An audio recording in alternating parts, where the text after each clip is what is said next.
Muy buenas, les damos la bienvenida una semana más a Diagnóstico. Si les digo que el cerebro es un órgano que se encuentra dentro del cráneo y que forma parte del sistema nervioso central, la verdad es que estaría haciendo una descripción muy pobre de algo extremadamente complejo.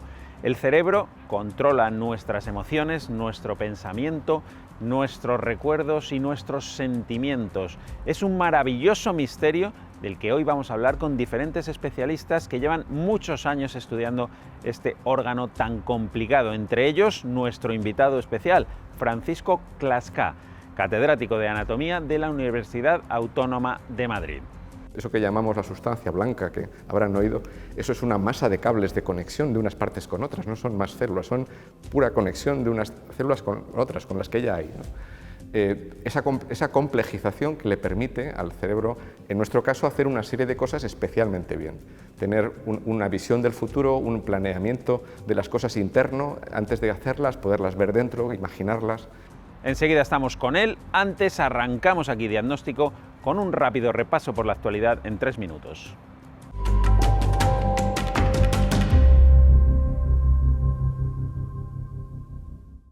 Un equipo internacional de científicos, con participación del CSIC, ha descubierto más de 130.000 nuevos virus de ARN, como el COVID-19, responsable de la actual pandemia. El hallazgo ha sido posible gracias a una nueva herramienta informática con la que se han analizado 5,7 millones de muestras biológicas recogidas a lo largo del planeta durante los últimos 15 años. El descubrimiento, que se ha publicado en la revista Nature, supone un incremento de hasta 10 veces el número de especies virales de ARN descritas hasta la fecha. Las personas con un índice elevado de colesterol bueno presentan menor mortalidad por COVID-19, según un reciente estudio de la Sociedad Española de Arteriosclerosis. La investigación ha incluido a toda la población de Madrid mayor de 75 años, en total 593.000 personas. De todas ellas, casi 40.000 padecieron COVID-19 durante 2020 y 9.689 fallecieron a causa de la infección. El estudio ha demostrado que aquellos ancianos que presentaban un HDL, un colesterol bueno más alto antes del contagio, tuvieron menor mortalidad. Esta relación es especialmente clara en el caso de las mujeres. La industria farmacéutica tiene ahora mismo unos 8.000 medicamentos en fase de desarrollo clínico y, según un estudio de la patronal americana del sector, 7 de cada 10 de esos fármacos son los primeros o los más avanzados en su clase, es decir, se trata de medicamentos totalmente nuevos que podrían mostrar caminos hasta ahora desconocidos para la ciencia y que demuestran el compromiso de la industria farmacéutica con la innovación y la salud de las personas. Por áreas terapéuticas, el Alzheimer, las enfermedades cardiovasculares, la neurología, la psiquiatría, la diabetes y el cáncer son las que cuentan con mayor número de estos potenciales medicamentos revolucionarios en su campo.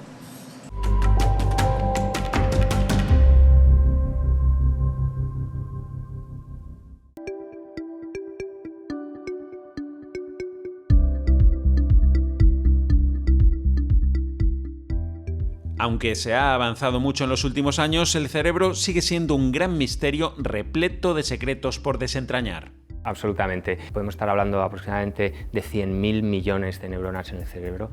Cada una envía un axón a unas 1.000 neuronas aproximadamente y recibe axones a su vez de unas 10.000 neuronas. Estamos hablando de aproximadamente del orden de 10 a la 14, es decir, de cientos de billones de conexiones en el cerebro, y al final el resultado de eso es la mente. De la complejidad del cerebro, de su funcionamiento y sus misterios hablamos hoy en Diagnóstico, y lo hacemos con varios especialistas que nos van a ayudar a arrojar algo de luz en todo esto, entre ellos nuestro invitado de hoy, el doctor Francisco Clasca, catedrático de Anatomía Humana en la Facultad de Medicina de la Universidad Autónoma de Madrid.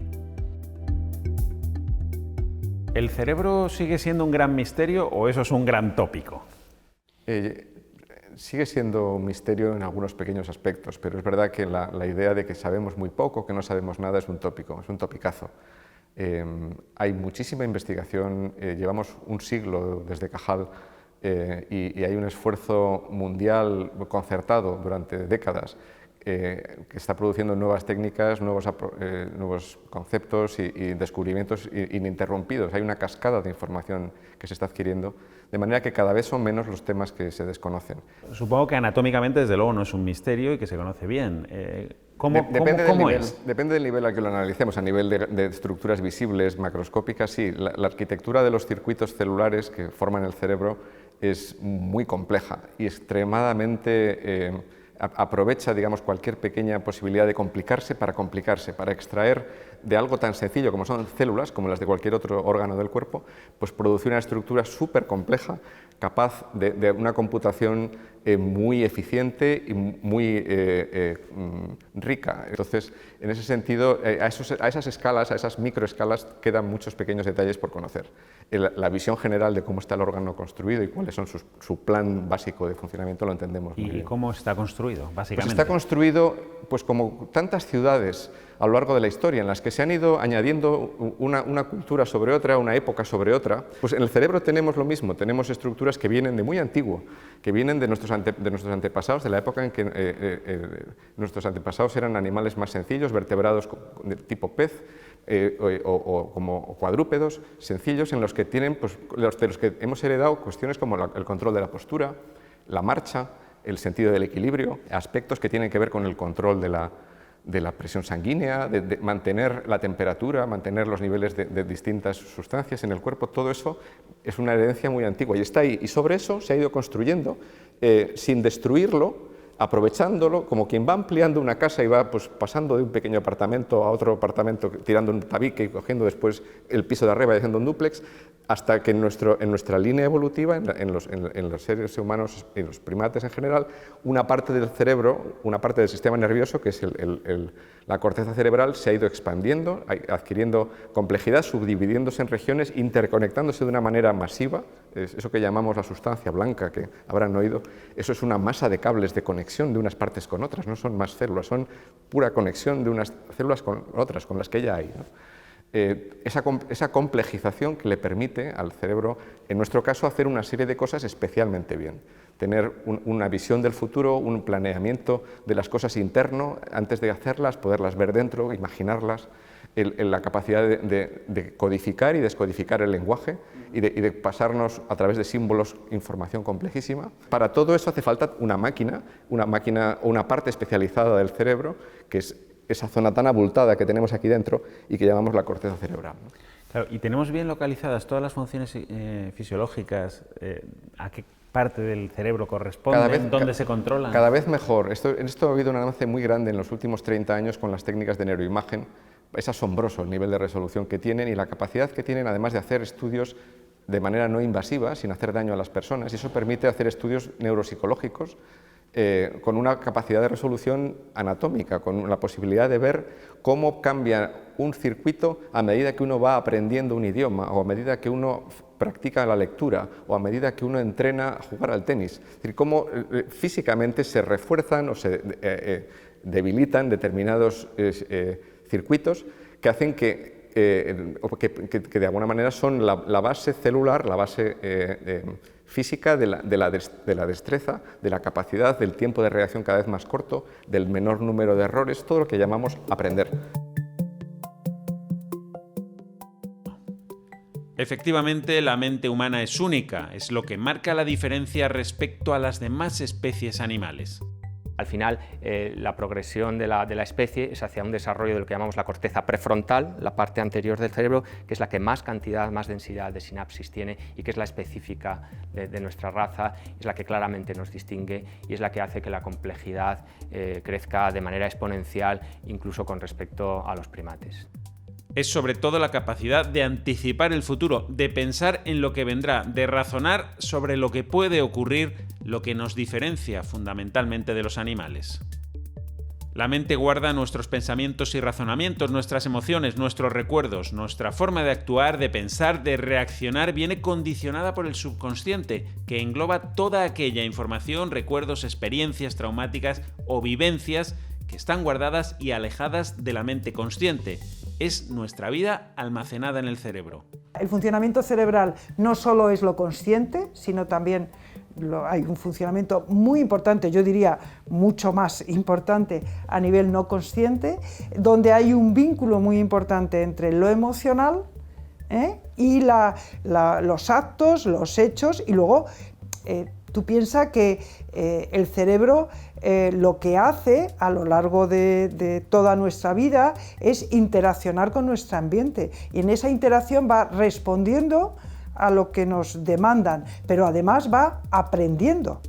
Y lo que se aprende se acumula. Poder controlar el subconsciente es una pregunta excelentísima. Freud se pegó toda su vida dándole vueltas a esa, y es como decir, ¿puedo controlar la biblioteca de mi casa? En mi casa tengo 10.000 libros, me resulta difícil de controlarla, pero a través de centrarme con gusto, disfrutar aquello y que alguien me ría la gracia mientras se lo cuenta, yo me puedo meter más dentro en el inconsciente. O sea, es una zona de información accesible, pero que no está todo presente a la vez, porque si no, no habría manera de concentrarse. Tal es la complejidad del cerebro humano que ni siquiera los ordenadores más avanzados del mundo son capaces de reproducir siquiera una pequeña parte del funcionamiento del cerebro humano. Los modelos informáticos más complejos que han intentado reproducir el funcionamiento del cerebro llegan a predecir el comportamiento de una sola neurona. Es decir, una sola neurona que, como hemos dicho, recibe miles de conexiones de otras neuronas, ¿no? Por tanto, obviamente el funcionamiento complejo del cerebro se nos escapa no al 98%, se nos escapa al 99,999%. Por eso existen muchas falsas creencias sobre el cerebro, cuestiones que se dan por hechas y que no se corresponden con la realidad. Están en todos los sitios, ¿no? Muchos habremos leído que normalmente utilizamos solo el 10% de nuestra capacidad cerebral, y probablemente personas que hayan tenido familiares o conocidos que hayan tenido una lesión cerebral, un ictus, un traumatismo craneoencefálico, pues también les habrán dicho que no se pueden recuperar, que no van a volver a caminar, o si son personas ya mayores, personas ancianas, que no tienen posibilidades de poder recuperarse. Hay funciones muy básicas que yo creo que son similares a las de los animales, cualquier otro animal, es decir, tengo sed y bebo, ¿no? Y decido beber o buscar agua. Pero en el ser humano hay alguna peculiaridad, porque tengo sed, hay escasez de agua y a lo mejor decido ceder mi porción de agua a otro que la necesita más. Eso no lo haría un animal, ¿no?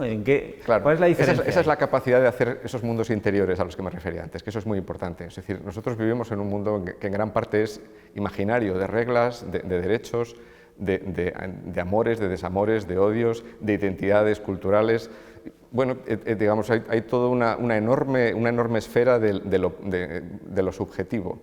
La cuestión es que al final, cuando uno toma la decisión de actuar, tiene que utilizar, por aquello que he dicho antes de la construcción histórica del cerebro, que tiene un casco antiguo, al final la decisión de tomarte o no tomarte el vaso de agua y la sensación de haber hecho bien o mal si te lo tomas o no te lo tomas, produce la misma reacción en los mismos circuitos básicos que a un pez le produce haberse comido una quisquilla. Quiero decir, porque la sensación de he cumplido con la necesidad que tenía de quitarme el hambre comiéndome una quisquilla.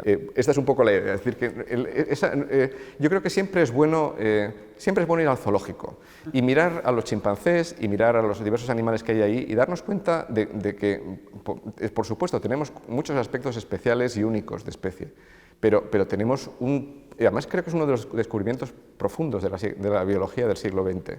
Es decir, que la vida es una sola cosa, que todos los seres vivos somos parte de un continuo y lo especial es siempre mucho menos que lo general, que lo que compartimos.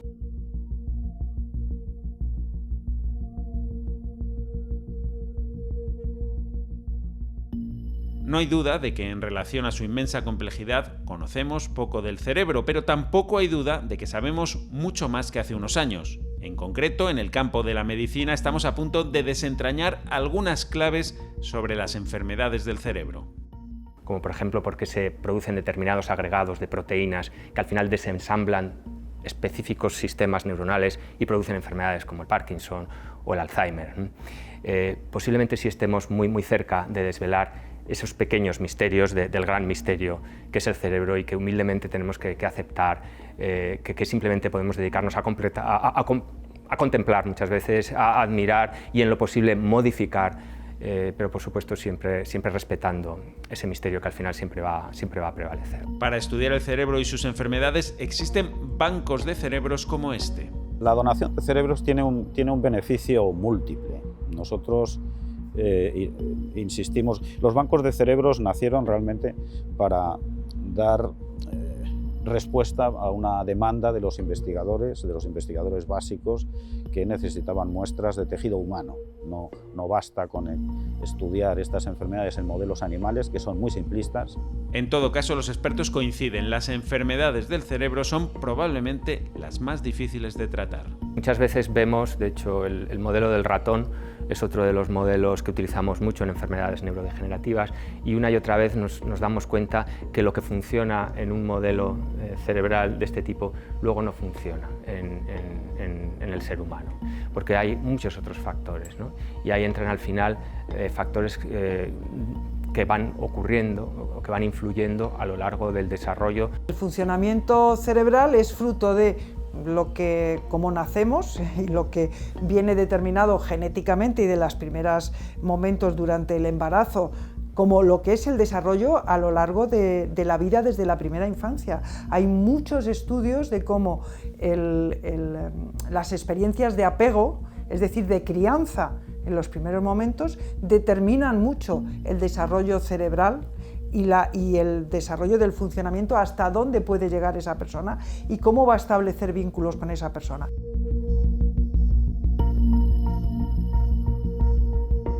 Hablábamos al principio, ¿no?, de que, bueno, que es un tópico, que el cerebro sea un misterio, que ya se conoce mucho del cerebro. Sin embargo, del tratamiento de enfermedades que afectan al cerebro tenemos también muchos límites, muchas limitaciones. ¿No es una paradoja esto? Sí, es una paradoja porque, primero, es verdad que el diablo está en los detalles, y los detalles son esos detalles a los que me refería antes a nivel celular y molecular fino, y ahí es donde todavía quedan a veces cosas no bien entendidas. Segundo, también porque hay enfermedades del sistema nervioso que son, incluso en principio, de difícil resolución, porque estamos hablando de que la capacidad funcional, la capacidad asombrosamente eficiente, mágica del cerebro, depende de su funcionamiento complejo. De manera que podemos tener muchas células, pero si no están perfectamente afinadas, si no están perfectamente a tono, si están parcialmente desconectadas, el sistema sigue allí, pero no funciona bien. Creo que de alguna manera para muchas personas puede ser un buen símil el cerebro con una radio. Una radio, cuando funciona, pues funciona bien. Toque usted una pequeña cosa aquí y allá, el resto de la radio está perfecto, pero aquello ya no va. Es más, una radio se puede sencillamente sintonizar o desintonizar, que eso ya es, digamos, un símil aún más potente del cerebro. El cerebro, como cualquier órgano, puede lesionarse debido, por ejemplo, a un ictus o a un accidente de cualquier tipo. La pregunta es hasta qué punto un cerebro lesionado puede repararse. La capacidad de recuperación de un cerebro dañado es muchísimo mayor de la que nosotros nos creemos. Lo que pasa es que habitualmente la rehabilitación no es capaz de sacar todo ese potencial que tienen las personas. El problema, nosotros siempre decimos que no está en las personas, sino que está en los profesionales y en los medios que se ponen para recuperar ese cerebro. Las neuronas muertas a causa de una lesión cerebral no pueden recuperarse y hay funciones que, una vez perdidas, no tienen reparación. Otras, en cambio, sí. Hay determinadas funciones que están muy localizadas. Por ejemplo, el lenguaje a la hora de hablar está muy localizado en determinadas zonas. Entonces, si ha habido, por ejemplo, una lesión muy grande que ha afectado justamente a esas zonas, no hay otras que puedan retomar esas funciones, pero porque son aspectos muy específicos. Pero luego hay otras funciones más generales, como por ejemplo, pues el caminar. El caminar no depende de centros muy específicos como el lenguaje, sino que depende de la coordinación entre distintas áreas cerebrales, de tal forma que sí que mejor o peor, la persona puede volver a desarrollar estrategias que le permitan volver a caminar. La rehabilitación es fundamental y dentro de la rehabilitación hay dos claves: que se inicie de la forma más temprana posible, lo que no siempre ocurre, y que tenga la intensidad necesaria, algo que muchas veces tampoco sucede.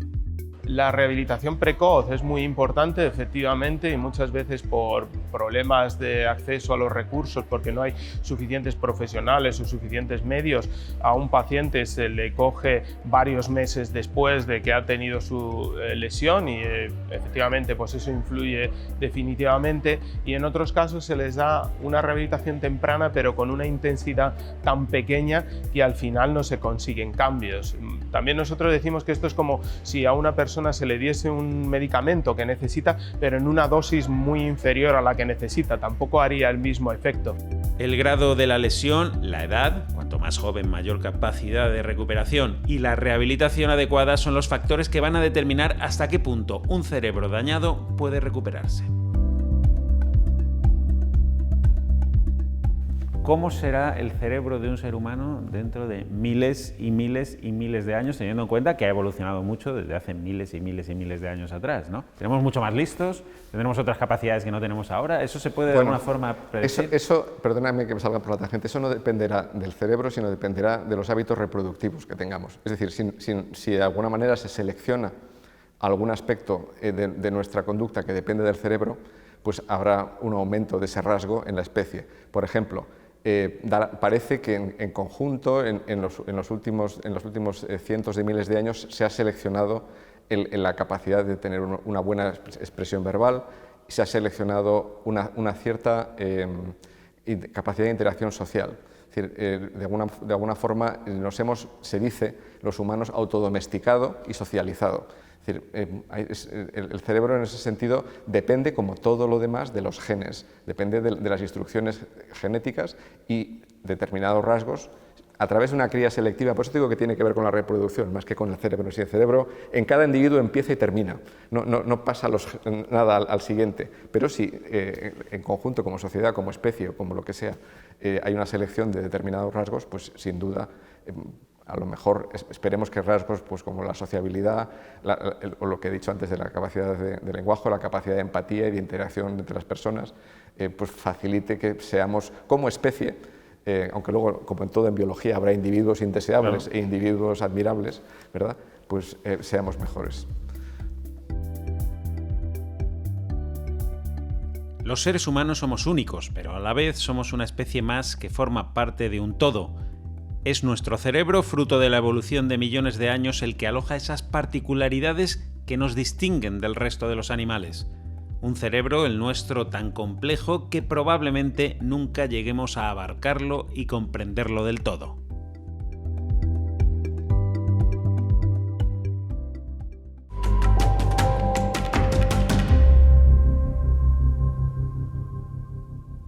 Seguimos avanzando en el diagnóstico de hoy. Hemos enviado uno de nuestros equipos hasta la Asociación de Daño Cerebral Adquirido de Burgos, donde conocen muchos de los problemas que rodean a este maravilloso órgano. Hemos estado con ellos. Así es el día a día en Adacebur. La educadora social de la Asociación de Daño Cerebral Adquirido en Burgos no deja de recibir llamadas. Buenos días. Es lo primero que se hace en esta entidad, ofrecer un servicio de orientación para asesorar en un primer momento a las familias sobre las áreas que han puesto en marcha sus profesionales. Normalmente vienen sus familiares, son ellos los primeros que se ponen en contacto con nosotros, muchas veces porque o están todavía en el hospital o porque no vienen a preguntar para ver si luego el usuario acepta o no acepta. El daño cerebral adquirido es el resultado de una lesión súbita en el cerebro. Cerca del 80% de las personas que viven con esta enfermedad tiene su origen en el ictus, aunque sus causas también más comunes son los accidentes cerebrovasculares y los tumores cerebrales. El daño cerebral adquirido produce diversas secuelas de carácter físico, psíquico y sensorial. Las terapias individuales y colectivas que ofrece Adacebur en sus servicios de rehabilitación neuropsicológica, logopedia, terapia ocupacional, fisioterapia y hidroterapia ayudan a reducir de manera notable las consecuencias de esta patología. Respecto a memoria, lenguaje, muchos no son incapaces de expresarse o de comprender, ¿no? Y luego vas viendo pues, la evolución. Normalmente la evolución a nivel físico se ve mucho más, porque muchos vienen en silla de ruedas, entonces el paso de la silla de ruedas o de la cama a poder andar, ya sea con un andador, con un bastón, pues ya es un cambio muy importante. Y a nivel cognitivo, obviamente, pues se empiezan a desenvolver de manera más autónoma. Físicamente, pues es obvio, porque ahora me parece que me defiendo mejor, sobre todo en las conversaciones y así, que antes estaba pues como muy, como más tímida. Bueno, encantada de conocerte. Igual nos vemos otro día. Adacebur se ha convertido con el paso de los años en un refugio de esperanza para sus usuarios. Su labor social es imprescindible para estos pacientes que acaban siendo huérfanos de esta enfermedad. Nosotros vemos que por parte de la sanidad les salva la vida, pero luego lo que es la rehabilitación se queda muy corta. Entonces son personas que necesitan no una rehabilitación solamente intensiva al principio, sino que muchos la necesitan para toda su vida, son crónicos. Adacebur atiende a 100 usuarios. Su objetivo final, ayudar al afectado y a su familia a mejorar su calidad de vida y la aceptación de esta discapacidad en el núcleo familiar. Pues se nos ha acabado el tiempo, así que tenemos que poner el punto y final a nuestro programa de hoy, pero ya saben que Diagnóstico no les deja, vuelve dentro de una semana. En 7 días estamos de nuevo con todos ustedes contándoles un nuevo asunto de salud desde una perspectiva muy diferente. Hasta entonces nos despedimos, que pasen una buena semana.